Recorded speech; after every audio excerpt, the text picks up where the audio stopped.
The database. Level 152. The surveillance room. Site Backrooms-wiki cannot be found. Welcome to the Meg Backrooms Communications Archive, Wanderer. Here, you will find archived messages of all forms sent to the Meg public terminal from all throughout the Backrooms. Enter search terms. Advanced search. Users. Annie Erickson. Searching for messages from user Annie Erickson. 3 messages found. Annie Erickson to the Meg public terminal number 3. Date 01/10/unknown. Subject SOS attempt 76. Message form encoded email. Part of thread false. Annie Erickson to the Meg public terminal number 3. Date 06/07/unknown. Subject SOS attempt 86. Message from encoded email. Part of thread false. Annie Erickson to Meg public terminal number 3. Date 09/15/unknown. Subject SOS attempt 152. Message form encoded email. Part of thread false. Select page to view. SOS attempt 76. The page contains nothing but scrambled up letters and symbols, and the image shown on screen. No image caption available. Hey, does anybody else know what this means? It's really odd to just get sent a bunch of random letters and symbols. Either this is a prank or some sort of code. And what's with the weird symbol in the corner? I have no idea how to figure this out. Do any of you have experience with encryption or anything? I'm going to mark this as under review and hope someone figures it out. Signed, Lucas S. Hey Luke, I was able to find out that the message was sent from somebody named Annie Erickson. Do you know anybody named that? Other than that though, it just looks like random keyboard mashing to me. Signed, Kaylee Sizerberg. I just asked around and nobody seems to know them at all. I think this is just a prank. Signed, Lucas S.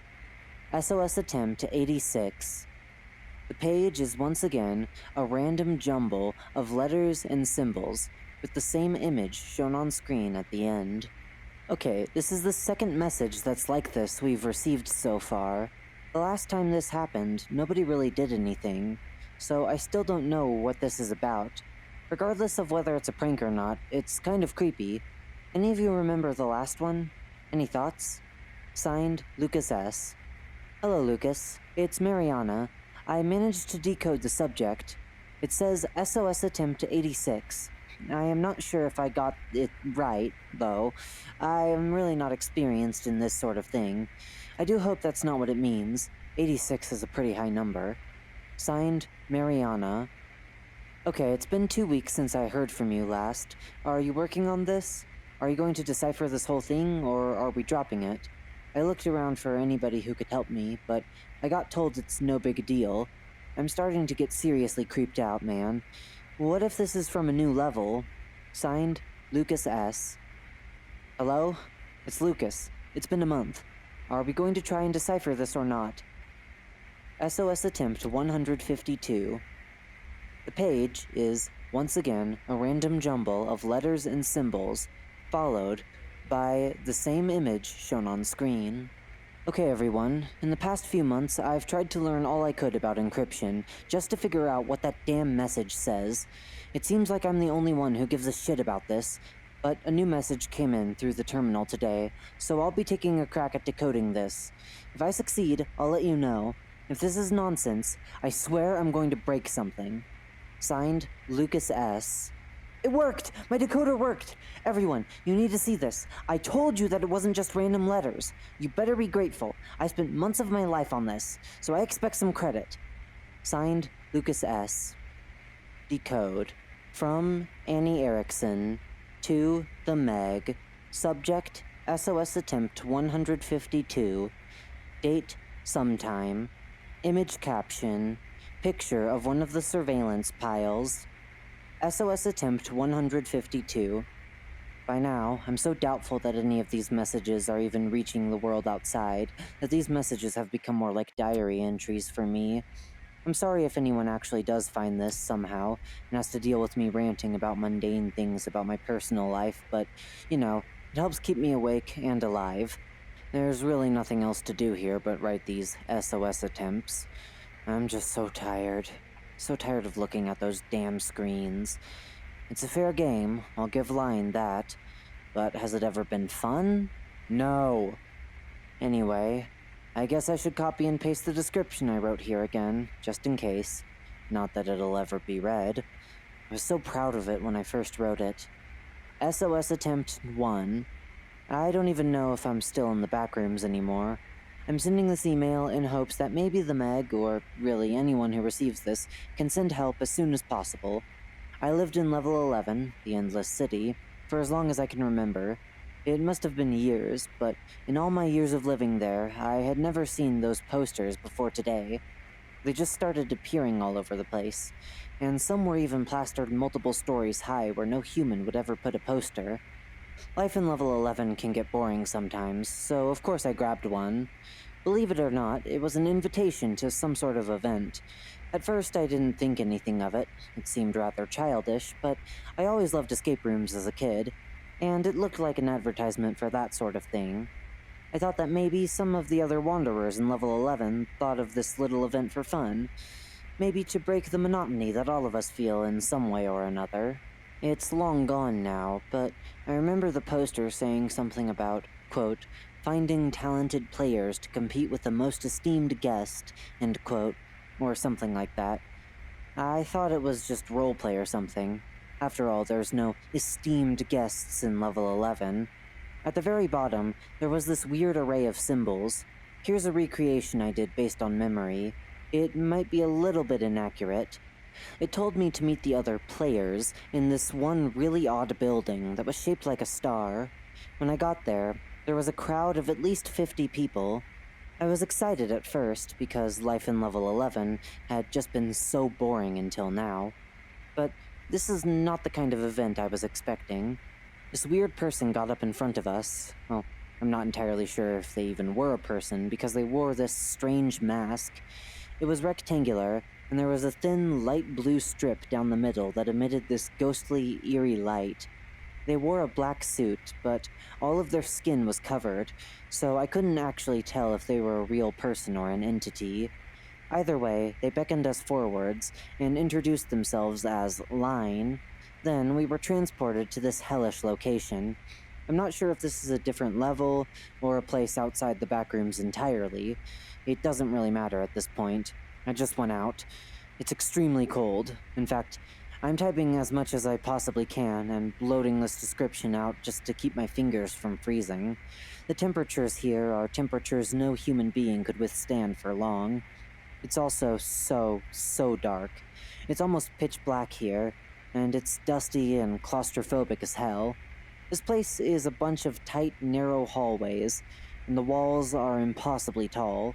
The sky, where this depressing blue light shines through, looks like a crack in the endless black that surrounds it. Just looking up drains you of any hope you may have. It's so desolate. I'm terrified by the claustrophobic, never-ending piles of junk that fill up the alleyways. You have to climb over piles and piles of trash in order to get anywhere. In fact, I have been sitting in the same heap for who knows how long. It's just too much energy to even go anywhere. There's nothing here to do but sit and stare at the screens. Almost all of the junk you find here are actually old, discarded computers and electronic devices. Some of them are barely functional, but all they can do is display footage. They display footage at random, but the one consistent thing about them is that the footage is of other levels in the Backrooms. If you've seen surveillance footage, it's like that. It's like there are cameras set up in hundreds of levels in the Backrooms, and all of them are connected to this trash heap. Image caption. What I see right in front of me. Pretty, isn't it? The most mind-breaking thing about this is that this entire thing is supposed to be a game. The other 50 players that were with me were also transported here, where Line met us. Line told us that we would be let free and given a chance to go back home to our normal lives in level 11 if we could win the game. What is the goal of the game? To spot another human being on the surveillance cams. If we can find one, then we just have to call out Line's name, and we will suddenly be free. Line forced us all to split up, and gave us each a section of the level, so that we could watch over our screens all by ourselves. It would have been nice to have some company, but it's so damn cold I don't think I'd be able to make it all the way out to another person's station. I haven't seen any of the other players since I came here. Maybe they all died of the cold. If they did, I would never know. For all I know, I could be the last one here. I lost track of how long I've spent here. There's no clocks or anything. I have no perception of time.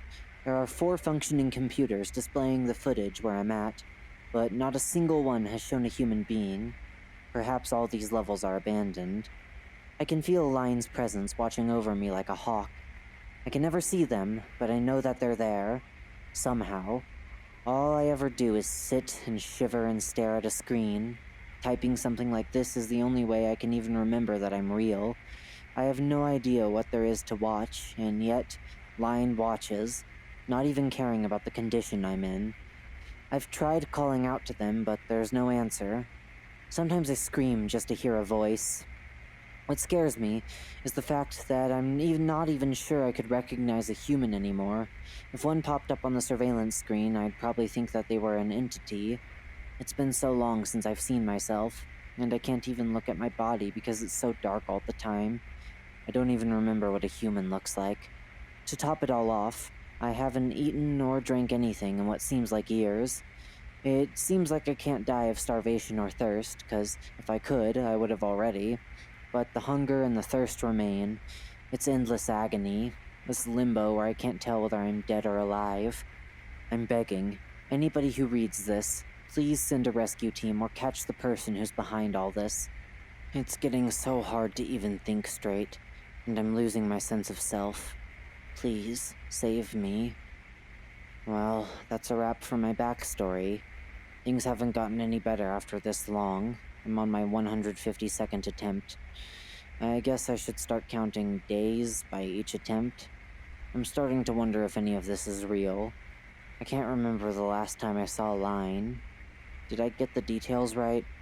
My memory is slowly starting to slip away. It's like there's this endless static in my brain. I can't seem to focus on anything for more than a few seconds. The first log says that I used to live in level 11, but I don't even remember what level 11 is anymore. I hope it was better than this miserable dump. But maybe I was just delusional. Maybe I've actually lived here my entire life, and level 11 and Line were just stories I made up to convince myself there's something more out there, waiting for me. Maybe this is all there is. Maybe there is no such thing as the Meg, and maybe all of this is pointless. I don't even have the energy to be hopeful anymore. There's not even a glimmer left in me. Fuck this, I'm just wasting my energy and getting depressed again. I'm ending the attempt here. Maybe after I sleep, I'll have enough energy to write a 153rd log. Holy shit! Okay everyone, Lucas here. I'm sending this to everybody I can access. Not only does this message talk about an undiscovered level, but it also talks about the abduction of those 50 missing people that disappeared 2 years ago. This is big, guys. Those conditions are absolutely appalling, and we need to rescue everyone from that level. You guys have to read this. There's no way you could resist helping these guys. Their situation is downright awful. We need to do something. Hey, Lucas. As much as I would love to help, and I speak for all of us here, I cannot. We simply don't have enough information, and it's incredibly risky, as is. There's no mention of an exit at all, and chances are anybody we send there will be trapped, too. Besides, we don't even know how to get there anymore, now that the event is over. I'm sorry, but we can't help that person. I'm glad that you were able to decode the message, though. Signed, Mariana. Are you joking? Isn't the entire purpose of the Meg to help wanderers in need? Why are you even volunteering for an organization like this if you're not even gonna lift a finger to help anybody? You barely even helped me to decode this whole thing. What have you been doing all this time that's more important than this? Am I not even going to get any acknowledgement that I just fucking discovered a new level? And I solved the mystery about those missing people. Lucas, that is the purpose of the Meg, but you have to realize that there's nothing that can be done here. Once you take a moment to think logically, you'll realize that it's hopeless. I've told the others about this, and we're looking for the posters that were mentioned in the message. We're going to investigate just where they came from, but you can consider the case on the missing people closed. I don't want to hear any more complaints. You've already been very disrespectful to our coworkers and me, and I think you should take a few days to rest and regain your composure. We're not some superheroes that can sweep in and save people from impossible odds. We can't rescue everyone. The person who sent this is dead. Have a good rest of your day, Lucas. Signed, Mariana.